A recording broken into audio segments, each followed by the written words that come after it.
আমি ছোট থাকতেই আমার মা মারা যায়। আমাকে মানুষ করার জন্য বাবা আরেকটি বিয়ে করে। আমি ছোট বড় সবাইকে আপনি করে ডাকতাম। আমার একটা সৎ ভাই ছিল। আমার সৎ ভাইয়ের চরিত্র তেমন একটা ভাল ছিল না। একদিন আমার সব ভাই আমাকে তার বন্ধুর বাসায় নিয়ে। তাহলে শুনুন আমার বাস্তব জীবনের গল্পটা। আমার নাম তিন আক্তার। গরিব পরিবারের মেয়ে আমি। বাবা কৃষি কাজ করে, তিনি পড়ালেখায় অনেক ভালো, তাই পড়ানোর আগ্রহটাও বেশি।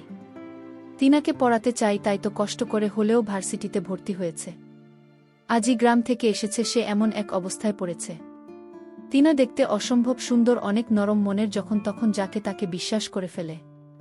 লেখাপড়া ছাড়া আর কোনো কিছু বোঝে না। গরিব হলেও অনেক আদরের, দিন সবার চোখের মণি। কিন্তু তিনার বাবার পক্ষে এত টাকা জোগাড় করা কষ্ট হচ্ছিল।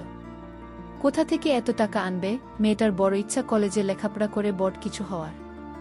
কিন্তু আমার তো নুন আনতে পান্তা পুরায়।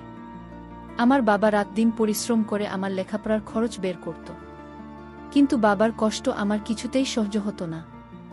আমি বাবাকে বললাম, বাবা, আমার জন্য তোমার এত কষ্ট করতে হবে না। আমি লেখাপড়ার খরচ আমি নিজেই বের করতে পারবো।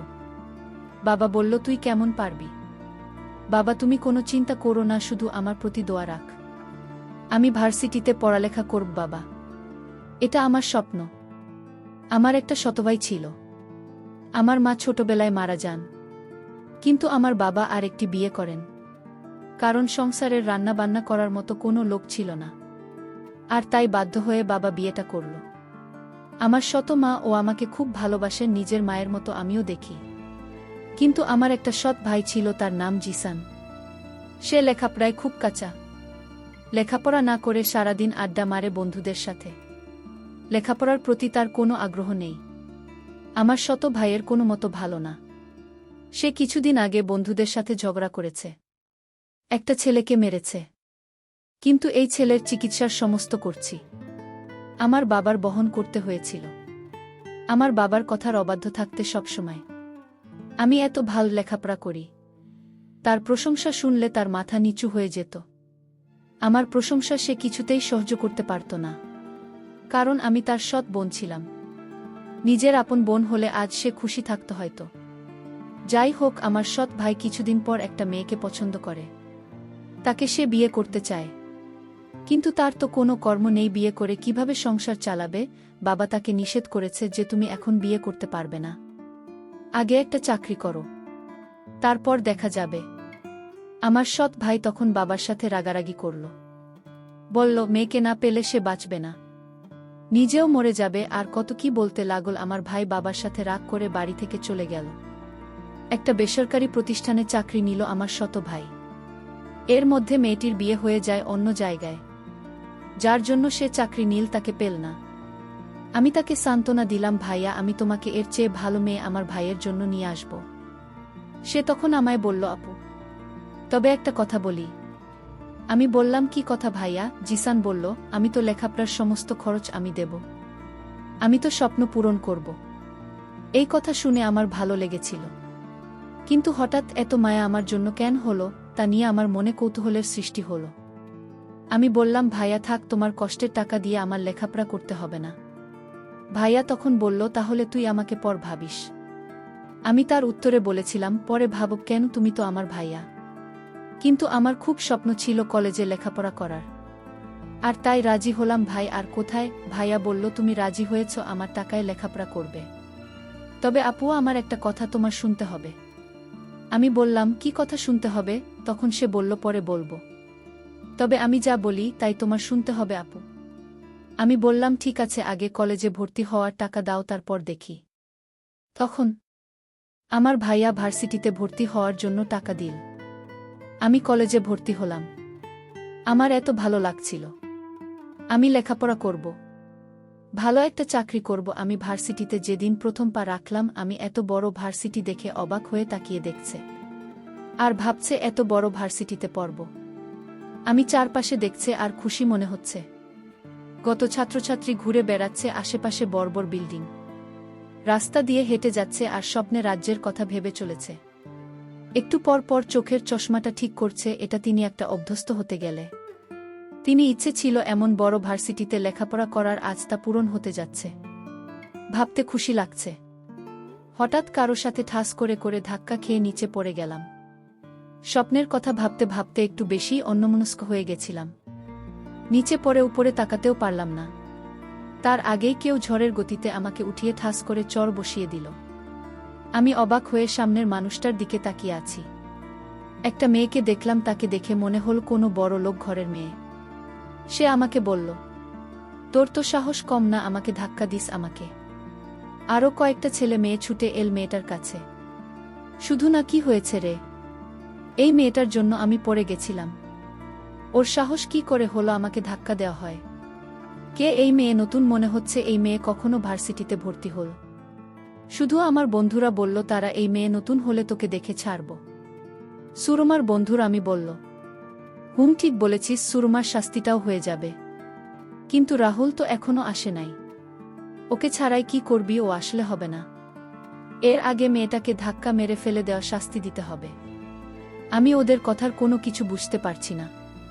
কি বলছে ওর মাথায় ঢুকছে না। আমি ভাবছি আমাকে কেন মারল? আমি কি ইচ্ছে করে ধাক্কা দিয়েছি? অনেক কষ্ট লাগছে কিন্তু কিছু বলতে পারছি না। চুপ করে আছি। এই যে মেয়ে, তোমার নাম কি? একটু ভয় পেয়ে বললাম, আমি। তাই না? একটু দেখে চলতে পারলে না? এখন তো ওরা তোমাকে প্রতিশোধ নেবে। তুমি দেখে চললে এমন হতো না। আমি কথাগুলো ভাবছিলাম। হঠাৎ ছেলে সেগুলো বলল, এরা সবাই আমার দিকে আসছে দেখে আবার তাদের কাছে চলে গেল। এত জোরে থাপ্পড় দিয়েছে, আবার আমাকে মারবে কেন? সবাই আমার কাছে এসে নাম কি, বাড়ি কোথায়, কিসে পড়ি সব জিজ্ঞেস করতে লাগল। তারপর আমাকে গান গাইতে বলল। আমি গান পারি না বলাতে আমাকে কানে ধরে রেখেছে। এদিকে সিয়াম আজ একটু দেরি করে ভার্সিটিতে এসেছে। এসেই দেখে সবাই ভিড় করে দাঁড়িয়ে আছে। সিয়াম আসার সাথে সাথে সবাই ভিড় কমিয়ে চলে গেল, আর সব মেয়েরা হা করে তাকিয়ে আছে। কারণ সিয়াম হচ্ছে ভার্সিটির সবার সিনিয়র। সব মেয়েরা জয়ের দিকে হা করে তাকিয়ে আছে। সিয়াম গাড়ি থেকে নেমেও ফ্যানদের দিকে যেতে লাগল। এখানে কি হয়েছে? এত ভিড় জমাচ্ছে কেন? আমাকে তখন ছেলেটি জিজ্ঞেস করল, তুমি কে আর তুমি আমার বান্ধবীকে ধাক্কা মেরে ফেলে দিলে কেন? আমি তাকে বললাম, দেখুন, আমি না দেখে তার সাথে ধাক্কা লেগে গেছে, আর এর শাস্তি হিসেবে আমাকে চড় মারলেন। তাও কি তাদের আমাকে প্রতিশোধ নেওয়ার বাকি আছে? তখন হঠাৎ লক্ষ্য করলাম আমার ভাই আসছে কলেজের দিকে। আমি মনের ভিতর খুব সাহস হচ্ছে, ভাইয়া যখন আসছে তাহলে ওদের হাত থেকে আমার ভাই আমাকে রক্ষা করবে। কিন্তু আমার ভাইয়ের রূপ দেখে আমি অবাক হয়ে গেলাম। আমার ভাইয়া বলল, সিয়াম আমার বন্ধু, আর বন্ধু বান্ধবীকে তুমি ধাক্কা দিয়ে মাটিতে ফেলে দেওয়ার কারণে তোমার অনেক শাস্তির বাকি আছে। আমি ভাইকে বললাম, ভাইয়া আমি তোমার বোন, তুমি ওদের পক্ষে কথা বলছো। ভাইয়া তখন বলল, চুপ কে তো ভাই, আমি কারো খাই না। ওর বান্ধবীকে মারার জন্য আজ তো রেহাই নেই। তোর কত বড় সাহস, তুই আমার বন্ধু বান্ধবীকে মারলি? এর জন্য তো মাসুল দিতে হবে। আমার চোখের পানি কিছুতেই আটকাতে পারলাম না। মনে মনে ভাবলাম, আজ যদি সে আমার মায়ের পেটের আপন ভাই হতো তাহলে কখন ওদের পক্ষ নিয়ে কথা বলতো না, নিজের বোনের জন্য জীবন দিয়ে দিত। তাও বোনকে বিপদে ফেলে চলে যেত না। আসলে পর কখনো আপন হয় না। হতে পারে সে আমার শত ভাই। সৎ ভাই এরকম আচরণ করবে? আমি তখন কান্না করতে লাগলাম। আমার কান্না দেখে ওরা হাসতে লাগল আর বলতে লাগলো, কেঁদে কোনো লাভ নেই। আমার ভাই হঠাৎ বলল, আমার সাথে চলো। আর ওরা বলল, আজ তুই বেঁচে গেলি তোর ভাইয়ের জন্য। ভাইয়া বলল, আমি তোকে টাকা দিয়ে কলেজে ভর্তি করিয়েছি, সেই টাকার কথা কি ভুলে যাচ্ছ? আমি বললাম, কি করতে হবে আমাকে বলো। আমি তোকে নিয়ে আমার বন্ধুর বাসায় যাব। আমি বললাম, বন্ধুর বাসায় কেন? জিসান বলল, আমি তো আগেই বলেছি তুই আমাকে কোনো প্রশ্ন করবি না, আমার সব কথা তো শুনতে হবে। ভাইয়া বলেছি, আজ আমার মনটা ভীষণ খারাপ। কারণ আমি আজ প্রথম ভার্সিটিতে এসেছে অপমানিত হয়েছি। আমি আজ কোথাও যাব না। অন্য দিন বলিস তোর বন্ধুর বাসায় গিয়ে আসনে। আমার ভাইয়া তখন খুব রাগান্বিত হয়ে বলল, এখন বলেছি এখনই যেতে হবে। আমি ভাইয়াকে বললাম, ভাইয়া প্লিজ, আমার খারাপ লাগছে, আমি আজ তোর সাথে কোথাও যেতে পারবো না। এই কথা বলতে আমাকে একটা জোরে চড় মারে ভাইয়া। আমি কান্না করে বললাম, ভাইয়া তুই চড় মারলে? আমার আপন ভাই হলে আমাকে এভাবে মারতে পারতো না। ঠিক আছে, আমি যখন তোর কাছ থেকে টাকা নিয়ে ভুল করেছি, তাহলে এই ভুলের প্রায়শ্চিত্ত আমার দিতে হবে। ভাইয়া নামক পাষাণ মানুষটি বলল, গাড়িতে উঠুন। আমি কোনো কিছু না বলে চুপচাপ গাড়িতে উঠে পড়লাম। তারপর সে আমাকে তার বন্ধু বাসায় আমাকে নিয়ে গেল এবং বলল, আমি তো এখানে কেন এসেছি জানিস? আমি বললাম, কেন আনলে এখানে? তখন একটা বয়স্ক লোককে আমাকে দেখিয়ে বলল, ওই লোকটিকে বিয়ে করতে হবে তোর। ভাইয়া বলল, যে মানুষটিকে দেখতে পাচ্ছিস ওর সাথে তোর বিয়ে দেব। আমি বললাম, এটা কোনোদিন সম্ভব না। ভাইয়াকে বললাম, ভাইয়া আমার একটা পছন্দ আছে, আর সেই পছন্দের উপর তুই জোর চালাতে পারিস না। ভাইয়া তখন বলল, বসে বসে আমার বাবার সব টাকা শেষ করেছিস তুই। আমার বাবা আমাকে তেমন একটা ভালোবাসেন না, শুধু তোর জন্য। আর তাই তোকে আর সহ্য হচ্ছে না। তোর জন্য আমি বাবা আমার প্রতি তেমন নজর রাখে না, ভালোবাসে না, শুধু তোর কথা ভাবে। তাই আমি মনে মনে ভেবেছি তোকে ওই লোকটার সাথে দিয়ে দেব। লোকটা অনেক টাকার মালিক, একটু বয়স বেশি। আর কি, বয়স বেশি হলে সমস্যা কি? আর আমি ওই লোকটার কাছ থেকে টাকা নিয়ে কলেজে ভর্তি করিয়েছি। আমি অনেক দিন যাবৎ ও তার কাছ থেকে টাকা নিয়ে চলেছি। আমি তখন ভাইয়াকে বললাম, এই লোকের সাথে আমার বিয়ে দিলে আমার জীবনটা শেষ হয়ে যাবে। ভাইয়া প্লিজ। ভাইয়া তখন বলল, আমি কোনো চাকরি করিনি, চাকরি আমার মিথ্যা বানানো নাটক ছিল। আমি তখন আমার ভাইকে একটা থাপ্পড় মেরে বললাম, এই তো প্ল্যান ছিল। আমি কোনো মতে সেখান থেকে পালিয়ে আসলাম। বাবার কাছে কান্না করে সব বলে দিলাম। বাবা তখন আমায় সান্ত্বনা দিয়ে বলল, আজ তোর মা বেঁচে থাকলে এমনটা হতো না।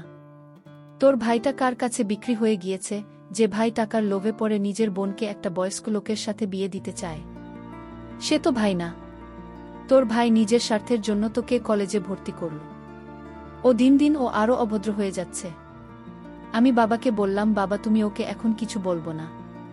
ওকে ভালো করার দায়িত্বটা আমার হাতে তুলে দাও। ওকে কিভাবে ভালো করতে হবে তা আমার জানা আছে। আজ যদি আমি ওর আপন বোন হতাম তাহলে আমার সাথে এই নাটকটা করতে পারত না। বন্ধুরা, সময়ের স্বল্পতার কারণে আজকের গল্পটি শেষ করতে পারিনি। এজন্য সবার কাছে আন্তরিকভাবে দুঃখিত। এরপরের পারে আগামীকাল আপলোড দেওয়া হবে। সেই পর্যন্ত সবাই ভালো থাকবেন। ধন্যবাদ।